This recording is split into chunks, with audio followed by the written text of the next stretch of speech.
क्या है आध्यात्म? दर्शन, चिंतन धारा, विद्या या संस्कृति की परंपरागत विरासत। आध्यात्म दर्शन यानी जीवन का शाश्वत सत्य। मानव जीवन से जुड़े शाश्वत सत्यों को जानिए और समझिए उपासक डॉक्टर सोहनराज तातेड़ से हमारे खास कार्यक्रम आत्मविज्ञान में। आत्मविज्ञान यानी सही दृष्टि, सही सोच। भाई और बहनों, मातृशक्ति को नमन। स्टूडियो में आपका हार्दिक स्वागत, अभिनंदन है, सत्कार है।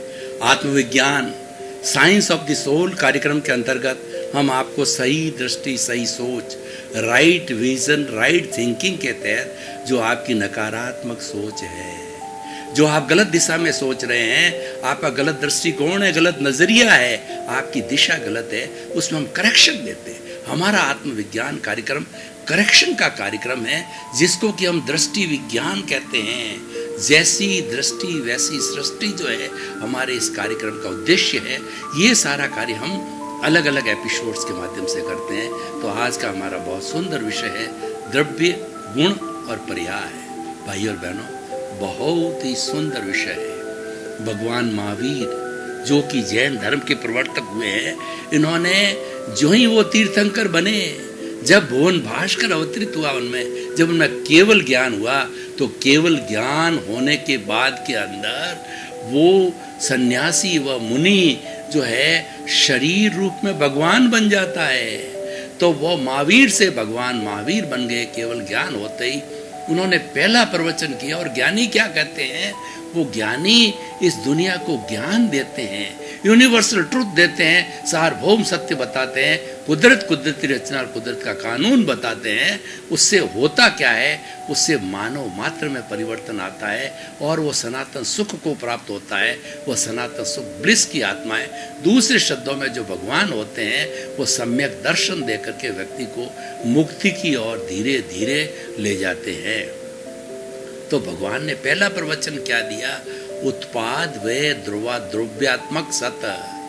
कोई भी वस्तु का जो है वह अस्तित्व तब है जब उसमें उत्पाद होता, उत्पन्न होती है, और जो विनाश होता है, जिसको खर्च होती है, और खर्च और जो उत्पन्न के बाद जो है होने के बाद भी दोनों परिस्थितियों के अंदर वो द्रव्य यानी शाश्वत है।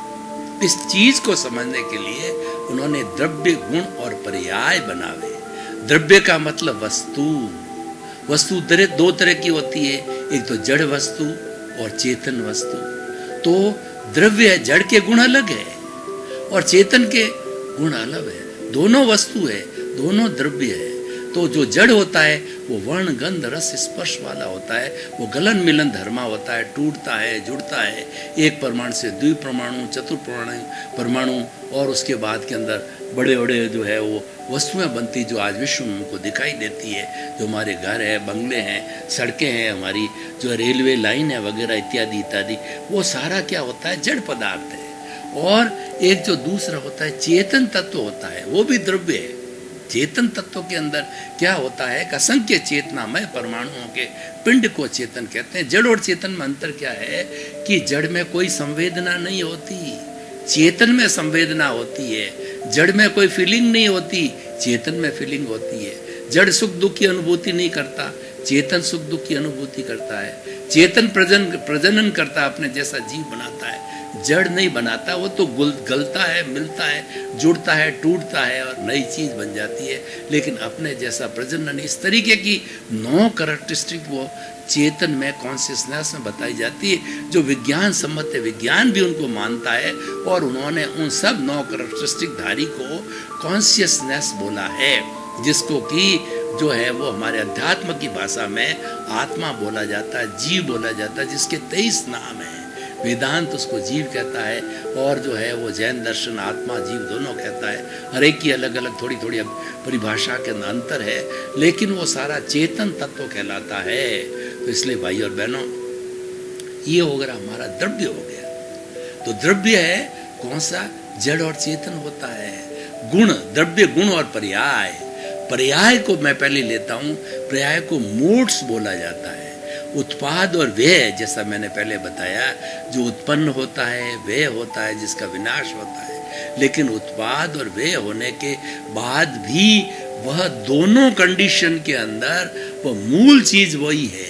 जड़ है तो जड़ है, चेतन है तो चेतन है, उसका अस्तित्व नहीं जा सकता। और ये बड़ी जैन धर्म की थ्योरी है कि चेतन कभी भी अचेतन नहीं होता, जड़ नहीं होता है, और अचेतन कभी चेतन नहीं होता, दोनों साथ के अंदर हो जाते हैं। जैसे ये शरीर है, ये शरीर मिश्र चेतन है, इसके अंदर जड़ भी है और चेतन भी है। जब प्योरली जड़ रह जाता है मृत्यु के समय में, तब जला दिया जाता है, क्योंकि हंसा उड़ जाता है, चेतन चला जाता है।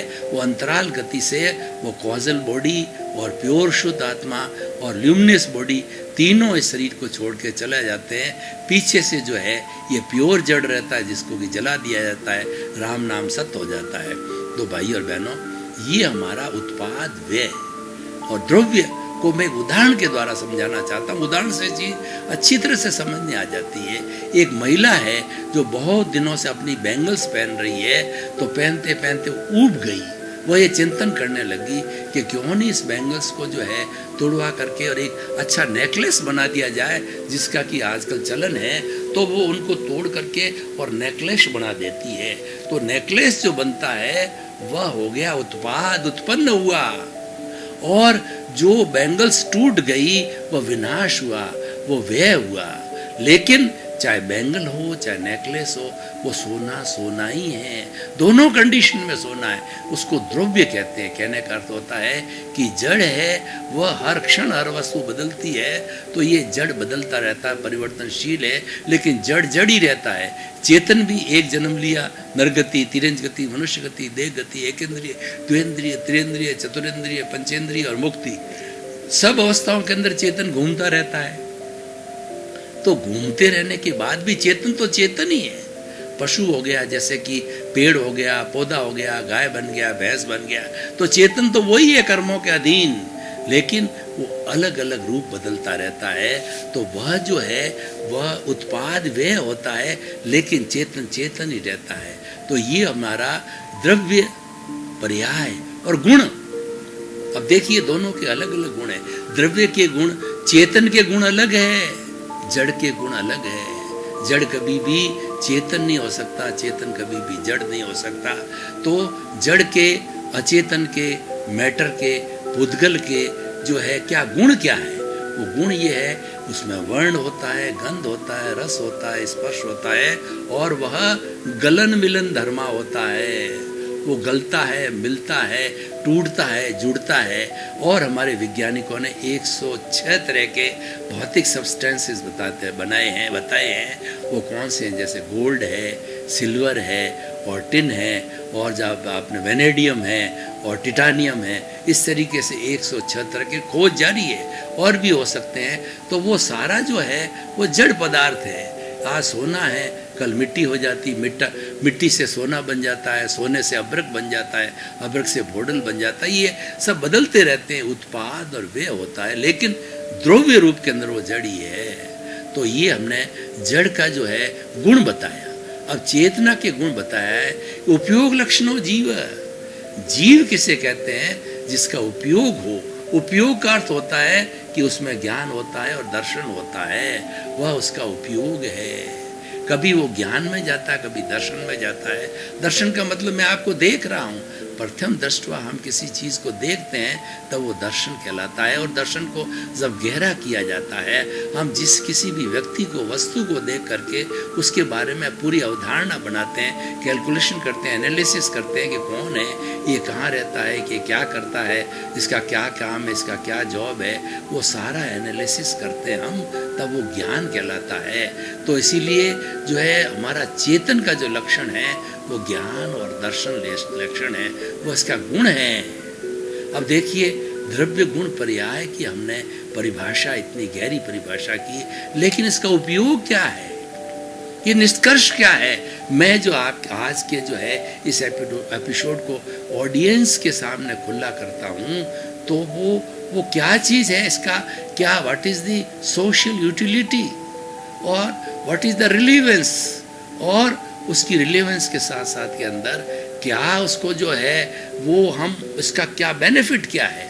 तो द्रव्य गुण पर्याय को जानने वाला व्यक्ति जो है हिंसा को जानेगा। जब वो जड़ और चेतन को जानेगा तभी हिंसा अहिंसा, नीति अनीति, न्याय अन्याय, अच्छा बुरा, गुण दोष का डिफरेंस करेगा। हमारी भारतीय संस्कृति के अंदर 3 चीजें आती है। एक तो होता है गेय, दूसरा होता है हेय और तीसरा उपादेय होता है। हमारे इस हृदय के अंदर जो अच्छाई और बुराई बिल्कुल पास पास में सटी हुई है, उसमें एक ही दीवार है, उसके अंदर लाइन ऑफ डिमार्केशन है और कोई दूरी नहीं है, बिल्कुल टच हो रही है, एक ही दीवार है। तो फिर दूरी होने का प्रश्न ही नहीं है। प्रश्न ये होता है कि हम कौन से पाले में हैं, बुराई के पाले में या अच्छाई के पाले में। कुरुक्षेत्र के अंदर महाभारत का युद्ध हुआ तो हमारे पांडव थे 5 है, वो अच्छाई के पाले में थे। पांडव वो धर्म के पाले में थे, इसीलिए उनके साथ में नारायण कृष्ण भगवान थे। और दुर्योधन थे, वो अहंकारी थे, महत्वाकांक्षी थे, वो अधर्म के पाले में थे, अनीति के पाले में थे। और अनीति की हमेशा पराजय होती है, इसलिए 5 पांडव ही जिंदे रहे पूरे जो 18 दिन के जो है महाभारत के युद्ध के अंदर। और 101 जो जितने भी दुर्योधन के भाई थे सब मारे गए, उसके रिलेटिव वगैरह जो अधर्म की नीति पे वाले चलने थे वो सब मारे गए और धर्म की नीति वाले केवल 5 पांडव हुए। और फिर उन्होंने जो है वो धर्म की स्थापना की। तो भाई और बहनों, हम क्या बताना चाहते हैं आपको कि हिंसा अहिंसा, हिंसा और अहिंसा के लिए कहा गया अहिंसा सब भूय खेमं करी। अहिंसा सब जीवों का हित करने वाली, अहिंसा एक माँ है जो सबको पालती है, पोसती है, हित करती है। और कोई भी धार्मिक ग्रंथ हो उसको अहिंसा शून्य कर दिया जाए, माइनस अहिंसा कर दिया जाए तो वो तो कंकाल हो जाता है, वो धर्म 0 हो जाता है, वो जड़वत धर्म हो जाता है, धर्म लाइव धर्म नहीं रहता। इसलिए जो है सारे धार्मिक ग्रंथ है अहिंसा माँ की कोख से जन्मे हुए हैं। तो द्रव्य गुण पर्याय को समझने वाला जड़ और चेतन को समझेगा, और जड़ और चेतन को समझने वाला हिंसा अहिंसा को समझेगा कि दुख किसको होता है, जड़ को होता है या चेतन को होता है। जैसे मेरे सामने टेबल पड़ी है, इसके टुकड़े करो, इसको चाकू से काटो, कुल्हाड़ी से काटो, इसको कोई दुख दर्द नहीं होता है। और सामने जो है कोई बच्चा बैठा है, उस बच्चे को हाथ से काटना चालू करो, चिल्लाएगा, रोएगा, खून आएगा, उसके दुख होगा, दर्द होगा। पेड़ को आप उसकी छाल को काटो तो उसको दुख होगा, और दुख रूप के अंदर वो उसके अंदर एक लिक्विड टाइप निकलता है, उसके आंसू टाइप निकलते हैं। तो हर एक जो है, कुछ लोग अपने दुख को प्रदर्शित कर सकते हैं, कुछ नहीं कर सकते। क्यों नहीं कर सकते? कि प्रदर्शन के लिए स्पर्श रसन जीभ होनी चाहिए बोलने के लिए, और 5 इंद्रियां होनी चाहिए, तभी स्पष्ट रूप से जो है वो अपने दुख का प्रदर्शन कर सकता है। लेकिन बहुत से ऐसे जीव है जो 1 इंद्रिय वाले हैं, 2 इंद्रिय वाले हैं, 3 इंद्रिय वाले हैं, 4 इंद्रिय वाले और 5 इंद्रिय में भी बोल नहीं पाते। जैसे पशु है, पक्षी है और आपकी मछली है वगैरह है, तो वो भी एक्सप्रेस नहीं कर पाते। पंचेंद्रिय है पर एक्सप्रेस नहीं कर पाते। तो मनुष्य इसको अच्छी तरह से एक्सप्रेस कर लेता है। वो चिल्लाता है, हेल्प मांगता है, हॉस्पिटल जाता है, अपना दुख बताता है, दर्द बताता है और लोगों को बांटता है। इसीलिए समाज बना है। ये समाज किस लिए बना है?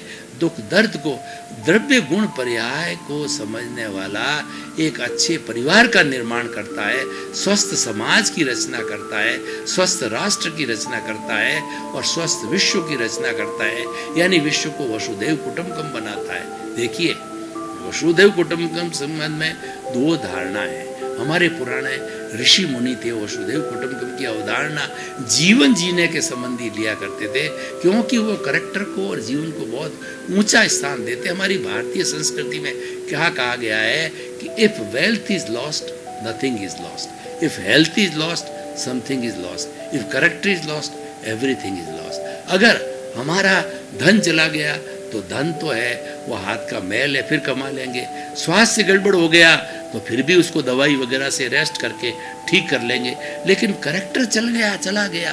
करेक्टर एक धब्बा है, ये मेरा श्वेत वस्त्र है, इसके ऊपर ये करेक्टर नाम का, अगर मैं बद चरित्र वाला हूँ तो ये धब्बा है, उसको धोना बहुत मुश्किल है, बहुत लंबा समय लगता है। तो इसलिए कहा गया बद अच्छा बदनाम बुरा, कि व्यक्ति कुरूप हो तो चलेगा लेकिन बदनाम नहीं, क्योंकि बदनाम व्यक्ति होता है जहाँ भी खड़ा होता है लोग उसकी चर्चा करते हैं, उसकी पीठ पीछे चर्चा करते हैं, उसकी निंदा करते हैं, उसकी घृणा करते हैं। तो वैसा जीवन क्यों जीना हमें? तो इसलिए भाई और बहनों, ये मैं सब इतनी बात क्यों कह रहा हूँ कि समाज के जो मूल्य हैं वो द्रव्य गुण प्रयास से जुड़े हुए हैं, क्योंकि द्रव्य गुण प्रयास जड़ और चेतन का डिफरेंस कराता है। तो हमें हिंसा अहिंसा को समझना है और अहिंसा की प्रतिष्ठा करनी है। अहिंसा एक देवी है, इस देवी की घर में प्रतिष्ठा, और देवी देवताओं का आप मानो या न मानो, घर के अंदर अहिंसा देवी की स्थापना कीजिए, दुकान में अहिंसा देवी की स्थापना कीजिए, फैक्ट्री में अहिंसा देवी की स्थापना कीजिए, सचिवालय में जो है अहिंसा देवी की स्थापना कीजिए, चाहे जो राज्य का सचिवालय हो, चाहे देश का सचिवालय हो, अंतर्राष्ट्रीय जो हमारा UN हो, वहाँ अहिंसा देवी की स्थापना की है। उन्होंने तो कर ली। हमारा बड़े अत्यंत गर्व और गौरव के साथ कहना पड़ता है हमारे को, जिस अहिंसा माँ की मैं बात कर रहा हूँ, वो अहिंसा माँ की स्थापना जो है UN प्रतिवर्ष 2 अक्टूबर को महात्मा गांधी के जन्म दिवस के ऊपर हमारा पूरे 210 कंट्री में अंतर्राष्ट्रीय अहिंसा दिवस मनाया जाता है। और अहिंसा की नीति, अहिंसा का पालन और अहिंसा के नियमों की व्याख्या की जाती है पूरे विश्व में।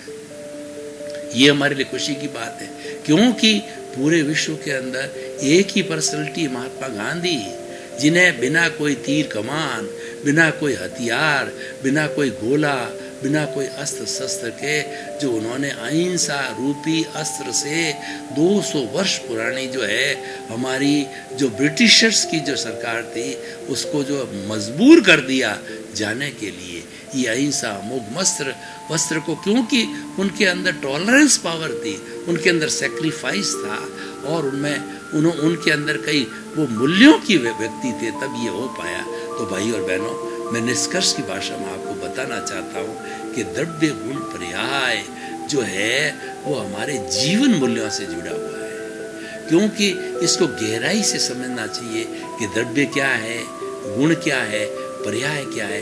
पर्याय है ये जगत से जुड़े हुए हैं। ये जगत जो है हर क्षण हर वस्तु बदलती, इस बात को सिद्ध करता है, उसी का नाम पर्याय है। कभी जो है वो उत्पाद हो गया, कभी विनाश हो गया, कभी उत्पाद हो गया, कभी विनाश हो गया, लेकिन उत्पाद वे होने के बाद के अंदर जो उसकी जड़ और चेतन की कैटेगरी है वह कभी नहीं बदलती। तो भाई और बहनों, आज आइए और हम द्रव्य गुण पर्याय को समझ करके अपने जीवन को अच्छा बनावें। हम किसी को दुख न दें, हम किसी को कष्ट न दें। और आज हमारे समाज में जो बुराइयां हैं, बड़ी बड़ी बुराइयां, आतंकवाद और असंवेदनशीलता, ये रेप, भ्रष्टाचार, दुराचार, कदाचार और आग्रह, कुदाग्रह, कितनी बुराइयां हमारे समाज के अंदर घर कर गई है। तो आज हम इस एपिसोड के माध्यम से आप तक ये मेरी बात पहुंचाना चाहता हूं, इन बुराइयों को दूर कीजिए, इन बुराइयों को हटा करके अच्छे मूल्य की स्थापना करनी चाहिए। देखिए, व्यक्ति के पास में दोनों ऑप्शन है, वह धर्म का जीवन भी जी सकता है, अधर्म का जीवन भी जी सकता है, वो स्वतंत्र है, लेकिन उसके परिणाम वो भुगतेंगे। कैसे, मैं आपको उदाहरण देना चाहता हूँ। मान लीजिए अच्छी बारिश हो गई है और वो खरीफ की फसल बोने वाला जो है किसान है, वो अपने खेत में जाता है, उसको प्लेन कर दिया वगैरह, खेत को अनुकूल बना दिया, उसके बाद के अंदर वो बीज लेकर के जाता है। उसकी बीज की 2 पोटली उसके हाथ में, एक के अंदर तो जो हमारा फूड ग्रेन है बाजरे की है, दूसरे में मिक्सचर है जो कि खरीफ की फसल में पैदा होता है, मूंग है, मोट है, तिल है, काकड़ी है और जो है आपका ग्वार है, ये सारा मिश्रण है उसके अंदर। वह चिंतन करता जाता रास्ते के अंदर कि कौन सा बीज बोना चाहिए, निर्णय नहीं ले पाता है। आखिर वो जब खेत पे पहुंच जाता है तो उन्होंने मिक्सचर को जो है डाल दिया और मिक्सचर पूरे खेत के अंदर मिक्सचर बो दिया है। फिर उसके चिंतन आया, अगर बाजरा होता तो साल भर मेरा पूरा परिवार खाता, मुझे मार्केट से परचेज नहीं करना पड़ता, बाजरा जो है आजकल महंगा है। तो अब वो बात चली गई, अब वो परतंत्र हो गया, वो पोटली अब प्रतंत्रता की पोटली हो गई। और जो पोटली थी, जो पोटली बोई गई वो प्रतंत्र हो गई है, और जिसके हाथ में जो बाजरा की पोटली वो स्वतंत्र है, वो दूसरी जगह बो सकता है। तो भाई और बहनों, ये स्वतंत्रता परतंत्रता को हमें समझना चाहिए। ये स्वतंत्रता प्रतंत्रता को समझने से ही हम अच्छे और बुरे बनते हैं, अच्छा व्यक्तित्व वाले होते हैं, बुरे व्यक्तित्व वाले होते हैं। जो व्यक्ति जो है वो अच्छा कार्य करता है। मैं आपको 3 स्लोगन्स देना चाहता हूं जो मेरे स्टूडेंट्स को कहता हूं, मैं 2 बार बोलूंगा। Think positive, think positive. इसका अर्थ ये हो गया कि आप सकारात्मक सोचिए। Do positive, do positive. आप सकारात्मक कार्य कीजिए। और दोनों को करने से निष्पत्ति क्या होगी? B positive, B positive. आप सकारात्मक हो जाएंगे। कैसे हो जाएंगे? मैं आपको उदाहरण के तौर पर बताना चाहता हूं कि आप रोड पर चल रहे हैं, 2 व्हीलर है और सामने से रॉन्ग साइड में आकर के किसी व्यक्ति ने आपके 2 व्हीलर के धक्का दिया और आप गिर गए। गिरने के बाद में आपकी खरोंच आ गई, खून निकल गया। और उस वक्त के अंदर अब 2 चीज़ें हैं। कौन सा रास्ता आप एडॉप्ट करते हैं? एक तो रास्ता धर्म की नीति पे चलने का है, तो व्यक्ति सोचेगा कि भुगते उसकी भूल। आज ये मैं तकलीफ भुगत रहा हूँ, मेरे खरोंच आ गई है, वो गलती मेरी है, वो सामने वाले की गलती नहीं है। जो कोई भी भुगतान कर रहा है, जो कोई कष्ट दे रहा है, उसकी कभी गलती नहीं होती है, भुगतने वाले की गलती होती। क्यों? कि दुनिया में कोई ऐसी ताकतवर शक्ति नहीं है जो हमारा बुरा कर सके, या कोई ताकतवर शक्ति नहीं है जो भला कर सके। सामने वाला तो एक निमित्त है, उसको वो संजोग के रूप में वो कुदरत ने उसको भेजा है, और वह तो हमारी ध्वनि की प्रतिध्वनि करने आया है, वो तो हमारा हिसाब क्लियर करने आया है। पिछले जन्म में हमने उसका आपको ठोकर मारी थी, वही ठोकर मारने के लिए आज हमको आया है। एक दृष्टिकोण है, वो चुपचाप चला जाएगा और अपने वो ठीक करा देगा। स्कूटर में गड़बड़ है तो ठीक करा देगा, और शरीर के खरोंच ठीक करा देगा। अब देखिए, दूसरे दृष्टिकोण का व्यक्ति है जो कि नए कॉजेज डालना। अब अकरेंसेस तो हो गई, एक ने तो बिना कॉज डाले अपना काम कर लिया। अब दूसरा जो अधर्म की नीति वाला है, कॉजल बॉडी को बढ़ाने वाली बात करता है, तो वो क्या करता है? उसको गाली देगा, तू बदमाश है, अंधा है, देखता नहीं है, चोट मार दी, मेरे इतना ला, स्कूटर हो गया, पैसे ला, क्लेम ला। और पुलिस आ गई, पुलिस केस बन गया, और पुलिस केस के अंदर वो लड़ते लड़ते कोर्ट में चले गए, और वो कोर्ट लंबा तक चला। तो कितना देखिए, एक बात को उसने तो बेचारे ने घर जाकर के पट्टी बांधी, रेस्ट किया, दूसरे दिन तैयार हो गया, और छोटा मोटा स्कूटर की रिपेयरिंग करानी थी वो कर गया, तैयार हो, क्योंकि वो मानता है कि गलती मेरी है, वो मैं भूल गया हूँ, पिछले जन्म की बात मुझे याद नहीं है। परंतु वो दूसरा तरह का, दूसरा दृष्टिकोण व्यक्ति का जो है, वो लड़ाई झगड़े का दृष्टिकोण है, और वो काम आगे बढ़ता रहता है। ये भाई और बहनों, आपका बहुत बहुत धन्यवाद। आप आत्मविज्ञान कार्यक्रम बराबर देखते रहिए। आत्मविज्ञान कार्यक्रम शांति देने वाला कार्यक्रम है, सुकून देता है, आनंद देता है, अच्छा इंसान बनाता है, इंसान के प्रति प्रेम कराना सिखाता है, क्योंकि इसके केंद्र में आत्मा है, और आत्मा सब गुणों की पुंज है। हम आत्मा से हटके कोई बात नहीं करते हैं, इसी का नाम ही आत्मविज्ञान है। इसी क्रम में आपका जीवन आनंदमय हो, मंगलमय हो, और खूब आप धर्म आराधना करते हुए आप सिद्ध बुद्ध मुक्त बने। आपके प्रति मंगल। क्या है आध्यात्म? दर्शन, चिंतन धारा, विद्या या संस्कृति की परंपरागत विरासत। आध्यात्म दर्शन यानी जीवन का शाश्वत सत्य। मानव जीवन से जुड़े शाश्वत सत्यों को जानिए और समझिए उपासक डॉक्टर सोहन राज तातेड़ से हमारे खास कार्यक्रम आत्मविज्ञान में। आत्मविज्ञान यानी सही दृष्टि, सही सोच।